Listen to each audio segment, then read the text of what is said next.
여보, 지리산이 어떤 코스로 올라간 거야? 그냥 많이 걸었어. 코스 이름은 기억이 안 나네. 민정아, 여기 정말 멋지다. 네, 같이 오길 잘했어요. 오늘 들려드릴 이야기는 대기업에 다니는 남편이 등산에 취미를 갖기 시작하면서부터 생기는 쇼킹한 이야기들을 보내주신 사연입니다. 구독과 좋아요는 사연라디오 제작에 큰 힘이 됩니다. 방송을 보시고 많은 분들도 공감하실 수 있게 시청 소감이나 인사말 뭐 하면서 듣고 계시는지 댓글 남겨주시면 반갑게 감사 인사드리겠습니다. 안녕하세요. 저는 올해 46세가 된 평범한 주부입니다. 제가 오늘 들려드릴 이야기는 TV에서나 보던 막장 드라마 같은 일이라 지금 생각해봐도 어이가 너무 없고 웃어야 할지 울어야 할지 들어보시면 아실 거예요. 누구한테라도 말하고 나야 속이 풀릴 것 같아서 이렇게 창피하지만 올려봅니다. 나름 대기업에 속하는 회사에 다니던 제 남편은 회사 동료의 적극적인 권유로 인해 약 3년 전부터 등산을 시작했어요. 처음엔 이 남자가 웬 운동이야 라며 의아해했지만 40대 중반이 되니까 배도 나오고 운동은 전혀 안 하고 그래서 건강이 걱정됐거든요. 그래서 등산으로 운동도 하고 스트레스도 풀면 나쁠 건 없겠다 싶었죠. 등산을 시작하기 전까지 남편의 주말은 남들과 비슷한 그냥 평범한 주말이었어요. 그냥 집에서 뒹굴거리거나 영화 보거나 가끔 가족들과 마트 가는 게 고작이었어요. 그런 남편이 갑자기 활동적인 취미를 가진다고 하니까 저는 나름 좋았어요.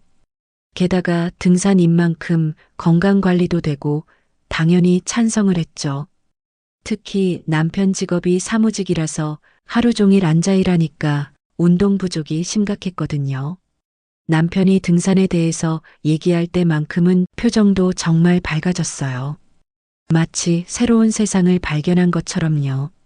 인터넷으로 산 정보도 찾아보고 등산 관련 책도 주문해서 읽고 유튜브로 등산 영상도 보고 그랬거든요. 처음 며칠은 정말 열심히 공부하더라고요. 등산화는 어떤 걸 신어야 하고 등산복은 어떤 소재가 좋고 배낭은 몇 리터짜리를 사야 하고 그런 것들 말이에요. 저도 옆에서 보면서 신기했어요. 이렇게 꼼꼼한 사람이었나 싶을 정도로 세심하게 준비하더라고요. 남편이 등산을 시작하면서부터 자칭 등산 전도사가 되었다고도 하더라고요. 회사에서도 등산 얘기만 하고 다닌다고 했어요.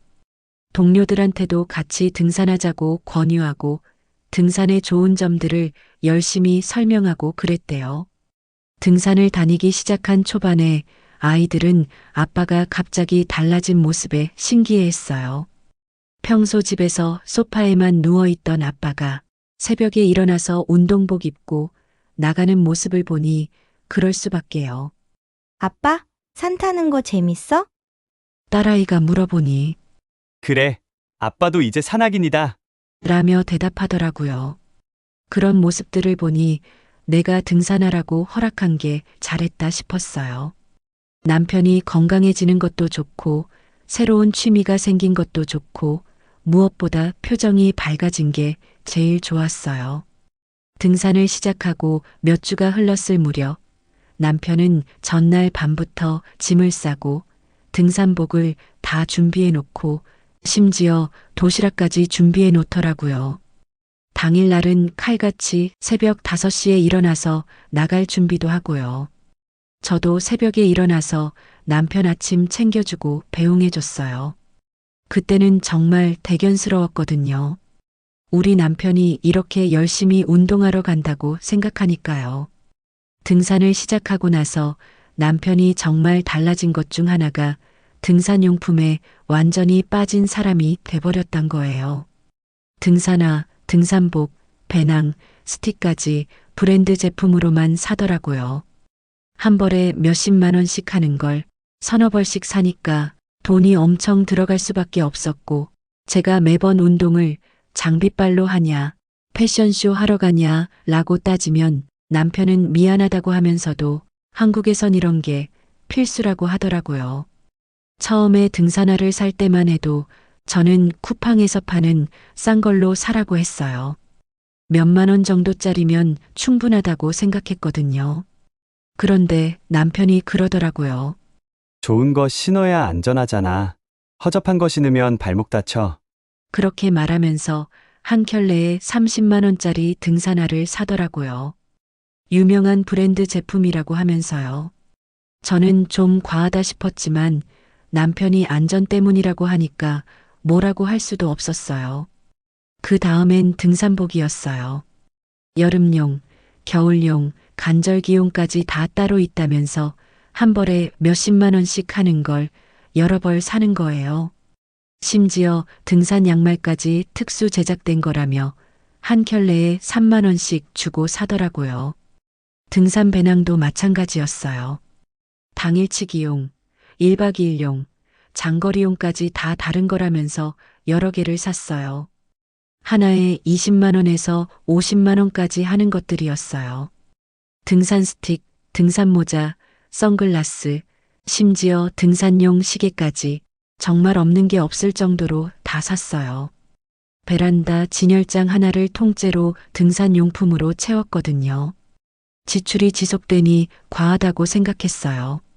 처음 시작하는 취미인데 왜 이렇게 돈을 많이 쓰는지 이해가 안 됐거든요. 그런데 남편은 계속 이런 말로 넘어갔어요. 제대로 된 장비를 갖춰야 오래 할 수 있어. 싼 거 사서 중간에 그만두는 것보다 좋은 거 사서 평생 하는 게 나아. 일리가 있는 말이긴 했어요. 그래서 저도 더 이상 뭐라고 하지 않았어요. 대신 가계부를 더 꼼꼼히 작성하기 시작했죠. 그렇게 한참 등산을 다닌 후로는 남편이 등산용품을 사는 패턴이 이상해졌어요. 주로 회사 점심시간이나 퇴근 후에 혼자 가서 사더라고요. 주말에 같이 가자고 해도 혼자 가겠다고 하더라고요. 인터넷 쇼핑은 일절 이용하지도 않았고요. 나 혼자 가서 천천히 보고 살게. 넌 이런 거 잘 모르니 같이 가면 엄청 힘들 거야. 지루하고. 그렇게 말하면서 혼자만 가더라고요. 저는 그냥 남편이 꼼꼼한 성격이라서 그런가 보다 했어요. 남편은 매주 토요일마다 등산을 나갔어요. 새벽 5시에 일어나서 등산복 갖춰 입고 배낭 메고 나가더라고요.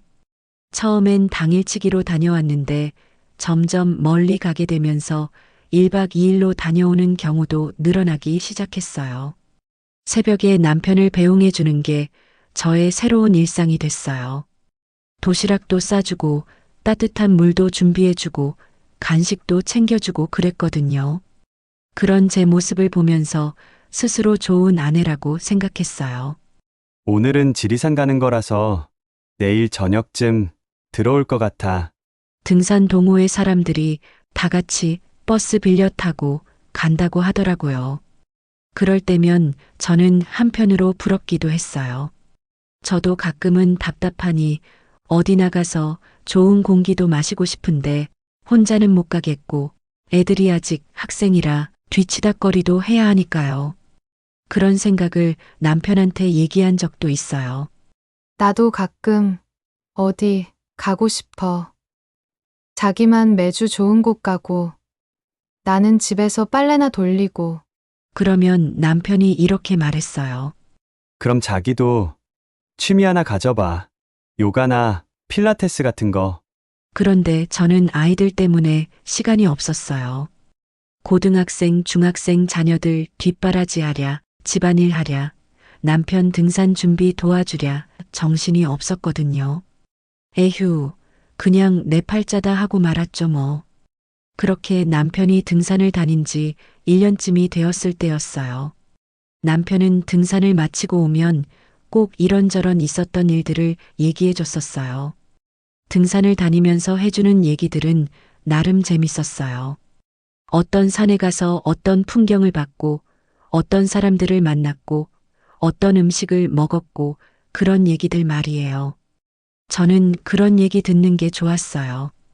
제가 모르는 얘기들이라 재밌는 것도 있지만 일단 남편이 행복해 보였으니까요. 오늘 가본 산은 정말 경치가 좋았어. 단풍이 정말 예쁘게 물들었더라고. 그리고 공기도 너무 맑고 새소리도 들리고 정말 힐링이 됐어. 이런 식으로 얘기하면서 찍어온 사진들도 보여줬어요. 정말 경치가 좋은 사진들이 많았어요. 저도 그런 곳에 가보고 싶다는 생각이 들 정도로요. 그런데 자세히 들어보면 이상한 점들이 있었어요. 남편이 하는 얘기가 너무 구체적이지 않다는 거였어요. 예를 들어 지리산에 갔다고 하면서도 어떤 코스로 올라갔는지, 어디서 쉬었는지, 몇 시간 걸렸는지 그런 구체적인 얘기는 별로 없었어요. 그냥 경치가 좋았다, 공기가 맑았다, 이런 추상적인 얘기만 하더라고요. 한 번은 제가 궁금해서 물어본 적이 있어요. 여보, 지리산에 어떤 코스로 올라간 거야? 나도 나중에 가볼까 해서. 그러니까 남편이 대답을 잘 못하더라고요. 뭔가 얼버무리면서요. 그냥 많이 걸었어. 코스 이름은 기억이 안 나네. 등산하는 양반이 코스 이름도 그새 까먹나? 하고 좀 이상하다 싶었어요. 또 등산 동호회 사람들 얘기도 별로 안 했어요. 보통 동호회 활동을 하면 사람들과의 에피소드나 재미있는 일들이 있을 텐데 남편은 그런 얘기를 잘 안 하더라고요. 물어보면 그냥 좋은 사람들이라고만 하고요. 동호회에 몇 명이나 돼? 어떤 사람들이야? 글쎄, 한 20명 정도? 다 좋은 사람들이야. 난 사람보다 산이 좋아서 가는 거니까. 너무 막연한 대답이었어요. 1년 동안 같이 활동한 사람들인데 좀 더 구체적인 얘기가 있을 법한데 말이에요. 등산 다녀온 사진들을 자세히 보면 또 이상한 점이 있었어요. 풍경 사진은 정말 많은데 사람이 나온 사진은 별로 없더라고요. 동호회 사람들과 함께 간다고 했는데 왜 단체 사진은 없을까 싶었거든요. 물어보면 남편은 이렇게 말했어요. 그런 건 별로 안 찍어. 다들 사진 찍는 걸 안 좋아해서 난 경치만 보러 간다니깐. 그런데 요즘 사람들이 어디 가서 사진을 안 찍나요? 더군다나 등산 같은 건 기념사진 찍는 게 흔하잖아요. 예전처럼 필름으로 찍는 시대도 아니고 스마트폰으로 마구 찍어대는 시대인데 말이죠. 저는 조금 의아했지만 그냥 넘어갔어요. 한 번은 남편이 보여준 사진 중에 이상한 게 있었어요. 산 정상에서 찍은 사진이라고 했는데 배경을 자세히 보니까 산이 아니라 도시 풍경 같은 게 보이더라고요. 높은 건물들이 보였거든요. 여보, 이 사진 배경이 좀 이상한데? 산 정상인데 왜 건물이 보여? 아, 그건 멀리 보이는 도시야. 산에서 내려다본 거지. 그럴듯한 설명이긴 했지만 뭔가 어색했어요. 산 정상에서 찍었다고 하기에는 각도가 좀 이상했거든요. 그리고 남편이 가져온 등산 기념품들도 이상했어요. 보통 산에 가면 그 지역 특산품이나 기념품을 사올 때 있잖아요. 그런데 남편이 사온 건 대형마트에서도 살 수 있는 평범한 것들이었어요. 이거 어디서 샀어? 아, 산 근처 상점에서. 그런데 그 상품에 붙어 있는 스티커를 보니까 시내 마트 것이더라고요. 산 근처 상점에서 샀다고 했는데 말이에요. 어영부영 그렇게 의구심 속에 등산을 다닌 지 한 2년이 되었던 작년부터는 더 이상한 점들이 보이기 시작했어요. 우선 남편이 등산을 다녀오면 예전처럼 너무 피곤해하지 않는 거였어요. 산을 하루 종일 탔다면 녹초가 되어 돌아와야 정상인데 오히려 기분이 좋아 보이더라고요. 심지어 밤에 힘들다고 일찍 자는 게 아니라 평소와 똑같이 행동하고 아이들 공부도 도와주고 그러더라고요. 단풍이 절정으로 물든 작년 가을에 설악산을 다녀왔다고 하는 날이었어요. 설악산이면 정말 힘든 코스인데 돌아와서 저녁도 잘 먹고 TV도 보고 아이들하고 이야기도 하고 전혀 피곤해 보이지 않더라고요. 여보, 안 힘들어? 설악산 갔다 왔는데, 어? 아, 좀 힘들긴 하지. 그래도 괜찮아. 이젠 몸이 적응해서 그 정도는 무리가 안 되나 봐. 말로는 그럴싸하게 들리는데 오히려 평소보다 더 기분이 좋아 보이는 모습이 좀 뭐랄까 어색해 보인다고 할까요? 가장 중요한 포인트는 등산복이 별로 더럽지 않았다는 거예요. 산을 탔다면 흙이나 풀잎이라도 묻어야 할 텐데 빨래할 때 보면 그냥 하루 입었다가 벗은 옷처럼 깨끗했어요. 등산화도 마찬가지였어요. 산길을 걸었다면 흙이라도 묻어야 할 텐데 어디 모래 놀이터에서 밟고 온 듯한 수준이더라고요. 한 번은 남편이 무등산을 다녀왔다는데 등산화가 너무 깨끗해서 물어봤어요. 여보, 등산화가 왜 이렇게 깨끗해? 산길을 걸었는데, 아, 날씨가 좋아서 길이 말랐나 봐. 그리고 마지막에 깨끗이 씻고 왔어. 그렇게 둘러대더라고요. 그런데 등산화를 어디서 씻어요?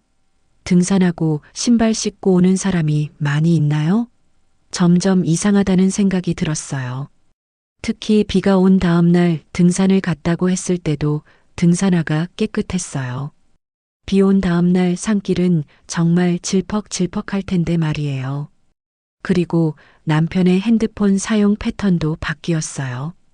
평소에는 아무렇게나 놔두던 핸드폰을 항상 들고 다니더라고요.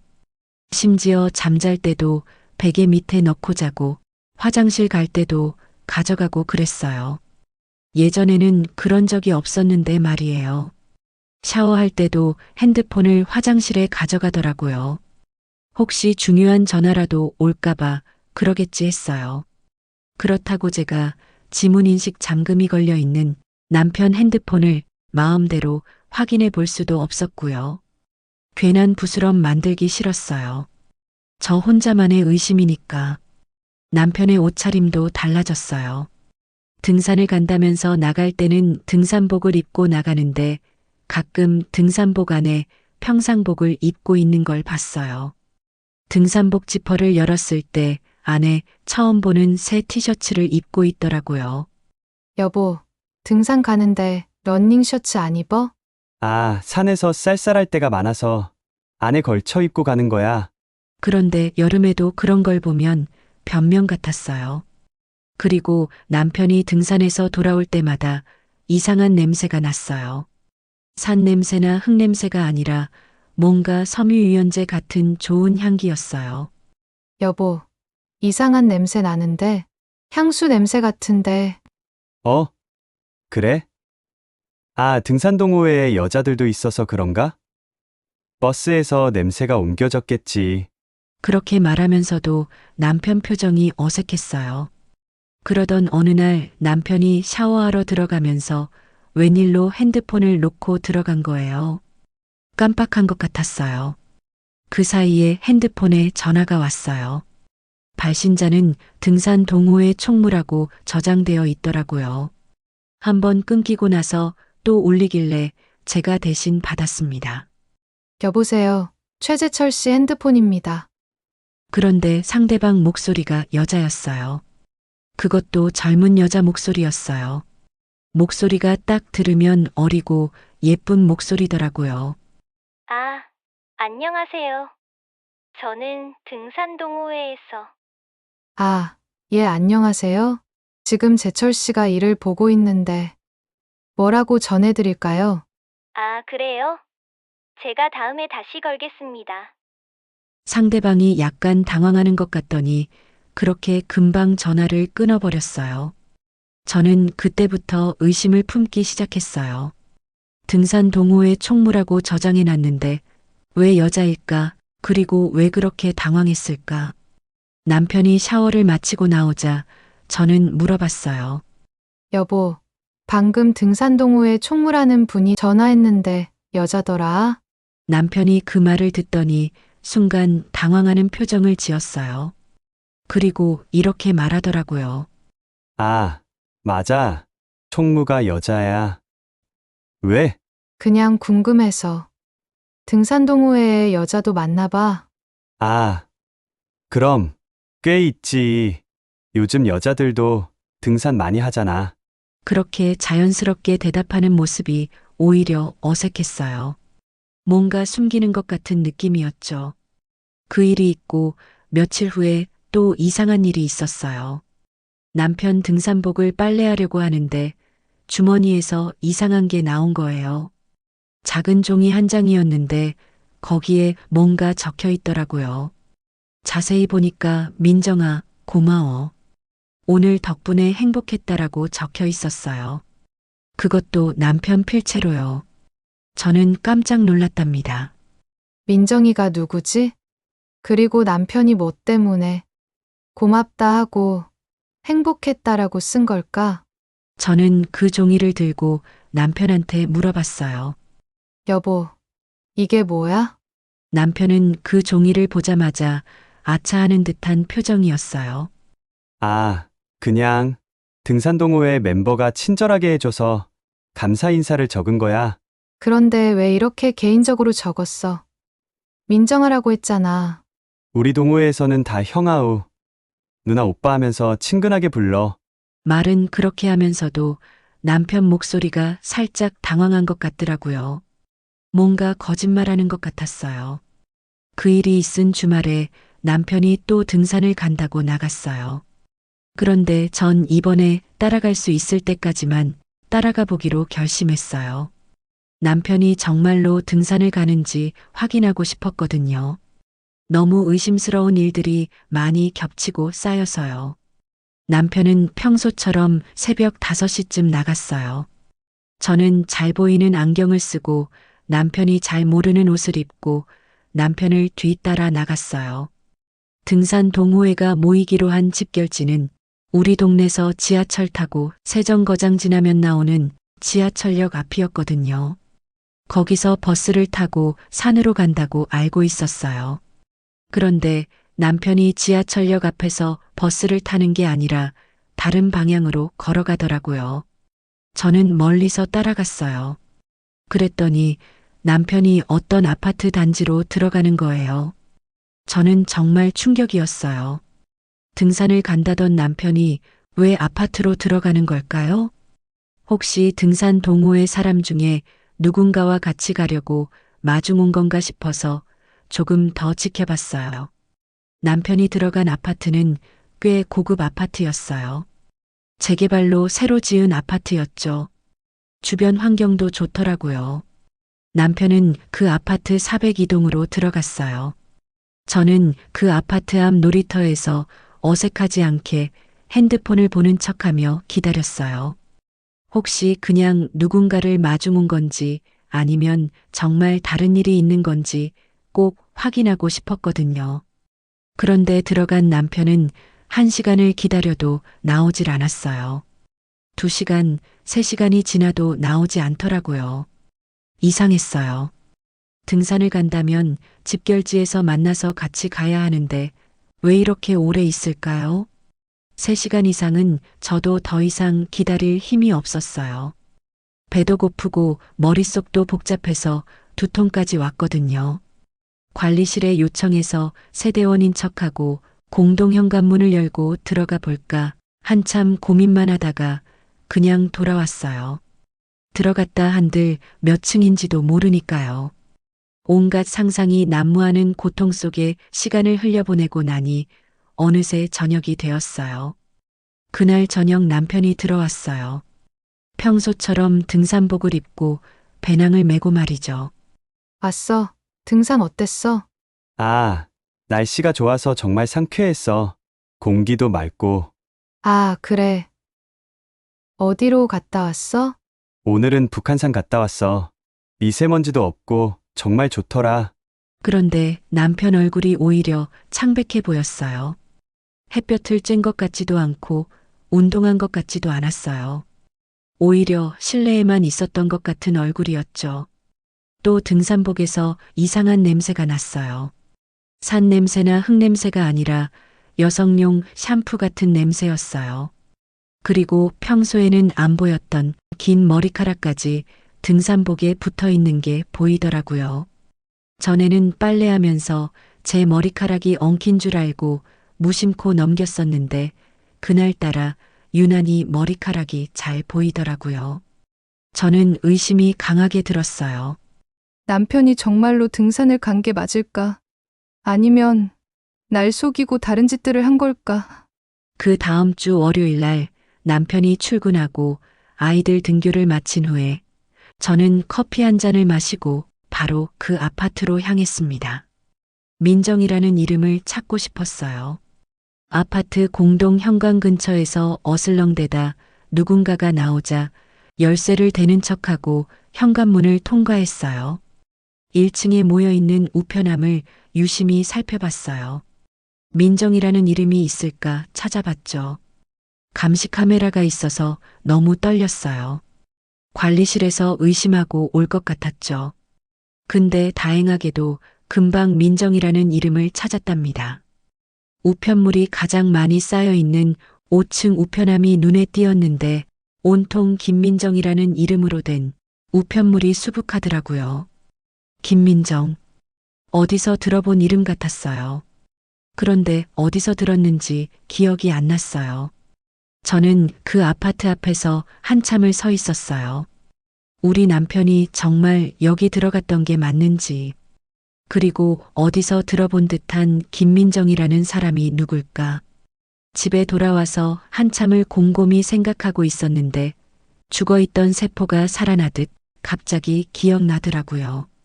김민정이라는 이름을 어디서 들었는지요. 남편이 몇 번 회사 얘기하면서 언급한 적이 있었어요. 회사 신입 중에 김민정이라는 사람이 있다고요.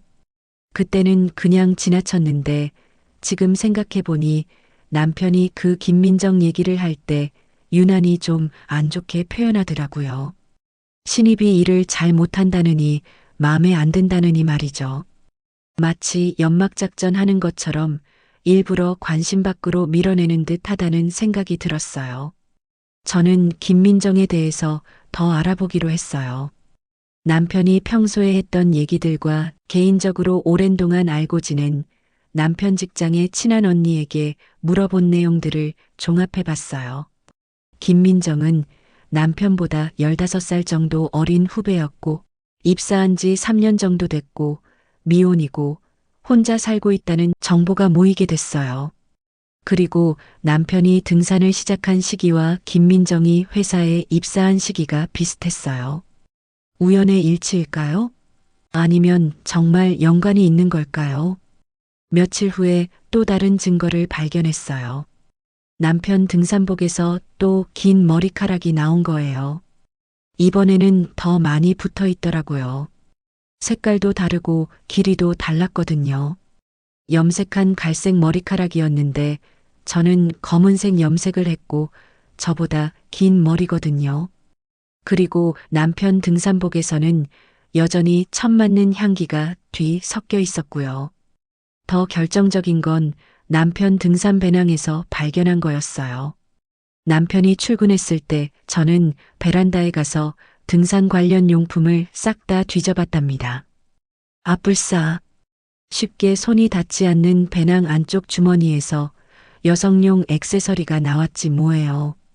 예쁜 머리집게였는데 제 것이 아니었어요. 갈색 머리카락과 같은 색깔 머리집게였어요. 저는 더 이상 참을 수 없어서 직접 확인하기로 했어요. 그래서 돌아오는 토요일에 또 남편을 미행하기로 했어요. 이번에는 더 자세히, 더 오래 지켜보기로 했어요. 한두 번 해보니 이젠 두렵지도 않았고 익숙하기까지 하더라고요. 아침 일찍 남편은 평소 때처럼 등산복을 차려입고 배낭을 걸쳐매고 집을 나섰습니다. 저는 이번에는 더 조심스럽게 따라갔어요. 혹시나 같은 패턴에 의심받으면 안 되니까요. 역시나 남편은 지하철역 앞에서 방향을 바꿔 그 아파트로 들어갔어요. 이번에는 제가 더 가까이 가서 지켜봤어요. 남편이 402동, 문제의 그 공동 현관문을 통과해 들어간 후 엘리베이터를 타고 가자 저도 곧장 세대주인 척하고 관리실과 통화한 후 따라 들어갔고 남편이 혼자 탄 엘리베이터가 5층에서 멈춘 걸 봤어요. 역시나 우편물로 확인했던 5층 김민정의 집이었던 거죠. 저도 곧바로 엘리베이터를 타고 5층으로 향했습니다. 한 층에 두 가구만 있는 아파트라 우편물에서 본 그 호수 앞에서 귀를 대보기도 하고 옆 비상계단에서 마냥 기다려보기도 했어요. 얼마가 지났을까 갑자기 문이 열리고 한 여자가 배달음식 재활용 쓰레기를 봉투에 담아 현관문 앞에 내놓는 거예요. 저는 들킬까봐 최대한 숨을 죽이고 어둠 속에서 그녀를 지켜봤답니다. 키가 크고 날씬한 젊은 여자였어요. 머리는 갈색으로 염색한 긴 머리였고 얼굴도 예쁘더라고요. 나이는 20대 후반에서 30대 초반쯤 돼 보였어요. 확실히 저보다 훨씬 어렸어요. 안에서는 이 집 음식 맛있네. 다음에 또 시켜 먹자는 남편의 목소리가 들렸습니다. 저는 그 목소리를 듣고 큰 충격을 받았어요. 남편이 정말로 바람을 피우고 있었던 거예요. 그것도 회사 후배와요. 저보다 한참이나 어린 여자와 말이에요.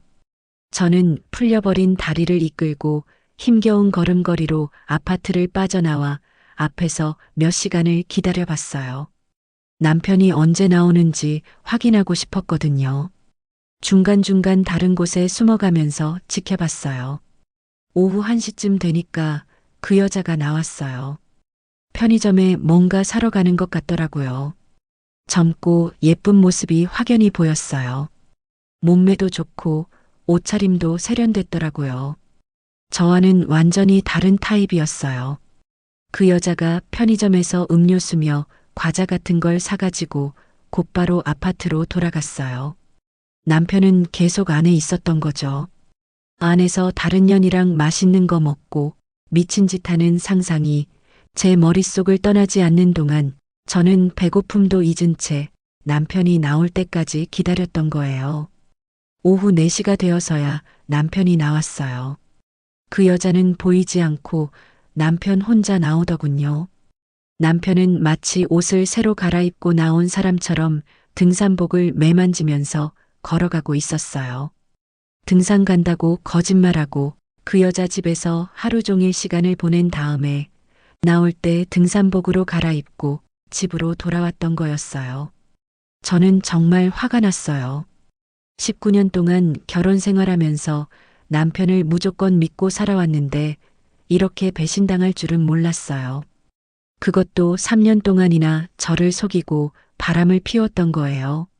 저는 택시를 타고 남편보다 먼저 집에 돌아와서 기다렸어요. 남편이 들어오면 바로 따져보려고 했거든요. 집에 돌아온 남편은 평소와 똑같이 행동하더라고요. 등산 어땠어? 오늘도 좋은 곳 갔어? 응. 정말 좋았어. 공기도 맑고 경치도 예뻤어. 어떤 산 갔어? 관악산. 저번에도 갔던 코스야. 거짓말을 아무렇지도 않게 하는 거였어요. 저는 더 이상 참을 수 없었어요. 하지만 바로 따지기보다는 좀 더 확실한 증거를 잡고 싶었어요. 그날 밤 아무렇지 않게 자는 남편의 얼굴을 보니 손톱으로 마구 꼬집고 싶더라고요. 결국 몰래 나와서 소파에서 혼자 잤습니다. 며칠 후에 저는 남편 회사에 전화해 봤어요. 김민정이라는 사람에 대해 알아보고 싶었거든요. 안녕하세요. 혹시 김민정 대리 계신가요? 김민정 대리요? 잠깐만요. 아, 김민정 대리는 오늘 연차예요. 연차요? 혹시 자주 연차 쓰세요? 글쎄요, 최근에 좀 자주 쓰시는 것 같긴 한데. 무슨 일이시죠? 아, 아니에요. 괜찮습니다. 연차를 쓰고 남편 만나러 간 건 아닌가 싶어 전화를 끊자마자 확인해 보니 남편은 회사에서 근무 중이더라고요. 머릿속이 복잡하고 매주 주말까지 기다리는 고통도 크고 해서 아예 직접 확인해 보기로 결심했어요. 그 여자의 연락처는 이미 확보가 돼 있는 상태였고 직접 전화를 걸어보기로 마음먹었어요. 여보세요? 안녕하세요. 혹시 김민정 씨 맞나요? 네, 맞는데 누구시죠? 저는 최 부장 아내입니다. 전화기 너머로 숨소리가 멈추는 걸 느낄 수 있었어요. 아, 안녕하세요. 목소리가 떨리더라고요. 확실히 뭔가 있다는 걸 알 수 있었어요. 혹시 저희 남편이랑 등산 동호회 활동 같이 하시죠? 총무시기도 하니. 네, 그런데요. 그럼 이번 주 토요일에도 같이 등산 가시나요? 김민정이 대답을 못하고 있을 때 저는 더 직설적으로 물어봤어요. 아니면 등산이 아니라 다른 곳에서 만나시나요? 무슨 말씀이세요? 그때 김민정이 목소리를 높이며 전화를 끊어버렸어요. 저에게는 확실한 증거나 다름없었죠. 저는 그날 저녁 남편이 집에 오기를 기다렸어요. 더 이상 참을 수 없었거든요. 남편이 들어오자마자 저는 물어봤어요. 여보, 김민정이 누구야? 남편이 그 말을 듣더니 얼굴이 하얗게 질렸어요. 그리고 한참 동안 말을 못하더라고요. 뭔 소리야? 김민정이 누군데? 아직도 거짓말을 하려고 하더라고요. 저는 더 이상 참을 수 없어서 소리쳤어요. 402동 502호에 사는 김민정 말이야. 네가 3년 동안 등산 간다고 거짓말하고 만나온 그년. 남편은 온갖 변명과 핑계를 대느라 진땀을 빼다 저의 목격담까지 나오니 그제서야 남편이 모든 걸 인정하더라고요. 처음엔 등산 동호회 활동을 정말 열심히 했는데 어쩌다 보니 그 여자와 정이 들었다는 식으로 얼버무리긴 했지만요. 남편은 무릎을 꿇고 용서해달라고 빌었어요. 자기야, 미안해. 내가 정말 잘못했어. 그냥 외로웠어. 자긴 애들한테만 신경 쓰고 나한테는 관심이 없는 것 같아서. 그런 변명을 늘어놨어요. 제가 남편한테 관심이 없었다고요. 19년 동안 가정을 위해 헌신한 저에게 그런 말을 하다니요. 그런데 더 충격적인 사실이 있었어요. 남편의 핸드폰 보안을 풀게 하고 제가 싹 다 뒤져보는 가운데 김민정과의 관계가 단순한 불륜 정도가 아니었다는 것을 말이죠. 남편은 그 여자 앞으로 아파트를 전세로 구해줬고 차도 렌트해주고 생활비도 대주고 있었던 거예요. 어떻게 그럴 돈이 있어? 우리 가게 상황 뻔히 아는데. 대출 받았어. 회사에서도 빌리고. 남편이 저 몰래 1억이 넘는 빚을 지고 있었던 거예요. 그 돈을 다 김민정에게 써버린 거죠. 저는 정말 기가 막혔어요. 우리 애들 학원비는 아까워하면서 그년한테는 그렇게 돈을 써댔다고? 미안해. 정말 미안해. 내가 정신이 나갔던 것 같아. 내가 미쳤던 거야. 남편이 아무리 빌어도 저는 용서할 수 없었어요.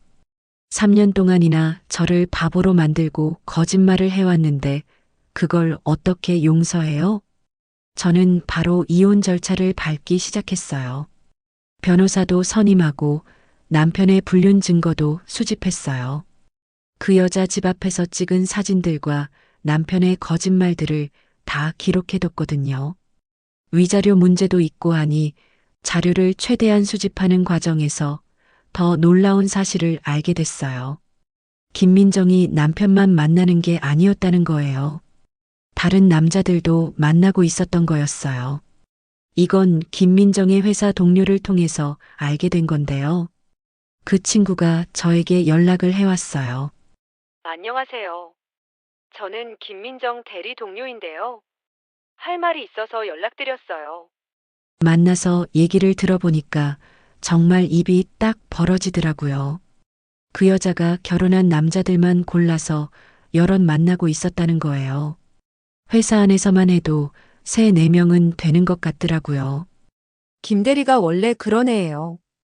결혼한 남자들한테서 돈 받아서 사는 게 취미 같아요. 사모님 남편만 그런 게 아니라 다른 남자들도 몇 명 있어요. 그 친구 말로는 김민정이 그걸 일종의 투잡이라고 생각하고 있다는 거였어요. 회사 일 외에 부수입을 얻는 방법이라고요. 사모님 남편은 그 중에서도 가장 큰 피해자 같긴 했어요.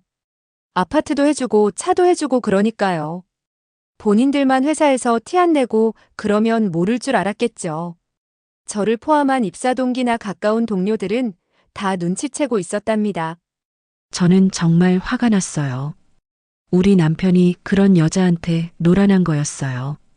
진짜 사랑이라고 생각하고 만났겠지만 알고 보니까 그냥 ATM 같은 존재였던 거죠. 재판에서 이런 사실들이 다 드러났어요. 남편의 분류는 물론 김민정의 정체까지요. 아파트며 차며 모든 걸 돌려받고 싶어 전화를 아무리 해도 받지 않자 문자를 보냈더니 뜻밖의 답장이 왔었습니다. 저는 최 부장님을 사랑한 적이 없어요. 그냥 돈이 필요해서 만난 거예요. 아무렇지도 않게 그런 말을 하는 거였어요. 남편에게 그 문자를 보라며 핸드폰을 던져줬더니 남편이 그 문자를 보고 정말 충격받은 표정을 짓더라고요. 자기는 진심이었는데 상대방은 돈만 노렸다는 걸 알게 된 거죠. 김민정은 계속해서 더 충격적인 말들을 했어요. 남편이 자기한테 얼마나 매달렸는지, 어떻게 조르고 빌었는지 다 얘기하더라고요. 저는 그 내용을 하나도 빠짐없이 남편에게 전달해줬고 남편의 자존감은 완전히 바닥에 떨어져 버렸습니다. 재판 결과 저는 위자료와 양육비를 받을 수 있게 됐어요. 그리고 남편이 김민정에게 써버린 돈도 일부 돌려받을 수 있었고요. 이혼 후에 저는 아이들과 함께 새로운 삶을 시작했어요. 처음엔 정말 힘들었어요. 19년 동안 살아온 삶이 완전히 바뀌는 거니까요. 경제적으로도 어려웠고 아이들 문제도 있었고 정신적으로도 많이 힘들었어요. 하지만 주변 사람들의 도움으로 조금씩 나아졌어요. 그렇게 시간이 지나니까 오히려 홀가분해졌어요. 징그러운 거짓말쟁이와 함께 사는 것보다 혼자 사는 게 훨씬 나았거든요. 매일 의심하고 확인하고 그럴 필요가 없으니까 마음이 편해졌어요. 아이들도 처음엔 힘들어했지만 지금은 잘 적응했어요. 아빠가 그런 끔찍한 짓을 했다는 걸 알고 실망하긴 했지만 엄마를 위해서 힘내주고 있어요. 딸아이가 어느 날 저에게 이런 말을 했어요. 엄마, 아빠가 바람 피운 거 알고 나서 처음엔 정말 화났어. 그런데 이렇게 살다 보니 지금은 엄마가 더 밝아진 것 같아. 아이들도 느끼고 있었던 거예요. 제가 예전보다 더 편해졌다는 걸요. 그리고 몇 주 후에 재미있는 소식을 남편 회사 다니는 친한 언니에게 들었어요. 김민정이 또 다른 유부남과의 일이 들통나면서 하필 엄청 센 마누라한테 걸려 회사 안에서 머리털이 다 쥐어뜯기고 결국 회사에서도 쫓겨났다고 하더라고요. 게다가 여러 곳에서 고소당해서 정말 곤란한 상황에 처했다고 해요. 자업자득이죠. 남편도 회사에서 징계를 받았어요. 회사 후배와 불륜을 저지른 게 알려지면서 좌천되고 결국 퇴사하게 됐어요. 지금은 다른 회사에서 일하고 있지만 예전만큼 좋은 직장은 아니라고 해요. 남편은 지금도 가끔 연락해서 다시 만나자고 해요. 김민정과는 완전히 끝났다고, 이제 정말 정신을 차렸다고 하면서요. 하지만 저는 절대 그럴 생각 없어요. 한번 배신한 사람은 또 배신해요. 그리고 3년 동안이나 저를 속이고 바람을 피운 사람을 어떻게 다시 믿어요? 한 번의 불장난 정도로 끝냈다면 3년씩이나 그러진 않았을 거예요. 스스로가 뉘우치고 빨리 깨달았었어야죠. 저는 지금 안정적인 직장을 다니고 있어요. 아이들 키우느라 힘들지만 그래도 당당하게 살고 있어요. 누군가를 의심하지 않아도 되니까 마음이 너무 편해요. 그리고 남편의 등산용품들은 다 중고로 팔아버렸어요. 정말 비싼 것들이었는데 꽤 많은 돈이 됐어요. 그 돈으로 아이들 학원비도 보태고 아이들과 아웃백 가서 맛있는 것도 사 먹었답니다. 돌이켜보면 저는 참 바보 같았어요. 수많은 단서들이 많았는데 저는 남편을 너무 믿었던 거예요. 그런데 정말 웃긴 건 남편이 아직도 연락해서 하는 말이에요.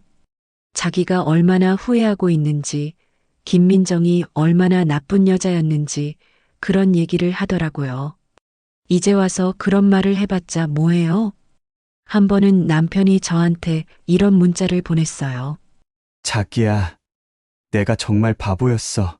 집에 있는 보석을 두고 밖에 나가서 가짜를 찾고 있었어. 다시 기회를 줄 수 없을까? 정말 뻔뻔하더라고요. 3년 동안 저를 속이고 바람 피우면서 무슨 보석이라는 거예요? 그때는 저를 보석으로 생각하지 않았으면서요. 그 여자의 부모도 딸이 그런 짓을 하고 있었다는 걸 모르셨대요. 회사 다니면서 열심히 산다고 생각하고 계셨는데 알고 보니 그런 일을 하고 있었으니 얼마나 충격이셨을까요? 그 여자 부모님이 저한테 찾아온 적도 있어요. 딸이 저질러 놓은 일에 대해 사과하러 오셨더라고요. 정말 죄송합니다. 저희가 딸을 잘못 키워서 이런 일이. 그 여자의 어머니가 눈물까지 흘리면서 사과하시는 걸 보니까 저도 마음이 아팠어요. 부모 잘못은 아니잖아요. 괜찮습니다. 어머님 잘못이 아니에요. 성인이 된 딸이 스스로 선택한 일이니까요. 부모님은 사건들을 최대한 좋게 끝내려고 노력하시는 것 같았어요. 참 안쓰럽죠. 자식 때문에. 그리고 제가 놀란 건 김민정의 수법이 정말 치밀했다는 거예요. 각각의 남자들한테 다른 거짓말을 했더라고요. 어떤 남자한테는 자기가 불치병에 걸려서 치료비가 필요하다고 했고, 또 어떤 남자한테는 사업을 시작하려 한다고 했어요. 우리 남편한테는 무슨 얘기를 했을까 궁금해서 물어봤더니 자기 가족들이 경제적으로 어려워서 도움이 필요하다고 했대요. 아버지가 사업에 실패해서 빚이 많다고 하면서요. 그래서 남편이 도와준다는 생각으로 돈을 주고 아파트도 구해주고 차도 사준 거였어요. 물론 그게 변명이 될 수는 없지만요. 정말 뱀 같은 사기꾼이었어요. 이쁜 외모를 무기로 남자들의 약점을 파악해서 그 사람에게 맞는 연기를 해온 거죠. 남편처럼 가족적인 사람한테는 가족 문제로 접근하고 사업하는 사람한테는 사업 이야기로 접근하고요. 남자들과의 만남이 서로 겹치지 않도록 시간 조절 또한 철저히 했어요. 우리 남편은 토요일에 만나고 다른 남자는 일요일에 만나고 또 다른 남자는 평일 저녁에 만나고 그런 식으로요. 정말 그런 열정으로 사업을 했으면 대성했을 머리예요. 나쁜 쪽으로 머리가 돌아가긴 했지만요. 재판이 끝나고 나서 저는 김민정의 다른 피해자 아내들과도 만나게 됐어요. 다들 저와 비슷한 상황이었어요. 남편이 바람을 피운다는 의심은 했지만 이렇게 조직적으로 당했을 줄은 몰랐다고 하더라고요. 그중 한 분은 저보다 더 심한 상황이었어요. 소문과 달리 남편보다 더 많이 당했더라고요.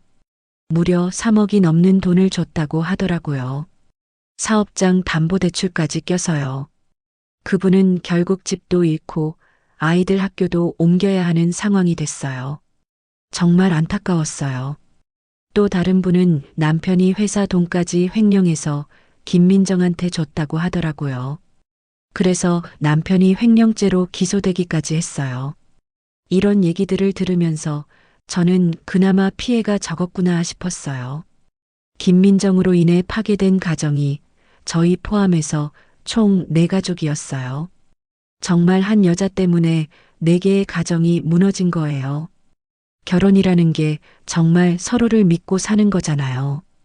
그런데 그 믿음이 깨지면 모든 게 무너지는 거더라고요. 아이들한테는 정말 미안했어요. 아이들 잘못도 아닌데 부모 때문에 이런 일을 겪게 해서요. 특히 친구들한테 아빠 얘기하기가 어색할 텐데 말이에요. 그런데 아이들이 저보다 더 강했어요.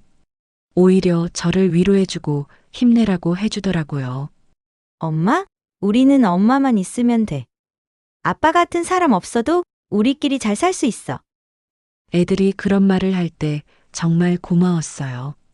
저처럼 어려운 상황에 처하신 분들이 있다면 포기하지 마세요. 힘들어도 언젠가는 좋은 날이 올 거예요. 저도 처음엔 정말 절망적이었지만 지금은 나름대로 행복하게 살고 있거든요. 제 이야기는 여기서 마치겠어요. 긴 이야기 들어주셔서 감사합니다. 구독과 좋아요는 사열라디오 제작에 큰 힘이 됩니다. 방송을 보시고 많은 분들도 공감하실 수 있게 시청 소감이나 인사말 뭐 하면서 듣고 계시는지 댓글 남겨주시면 반갑게 감사 인사드리겠습니다.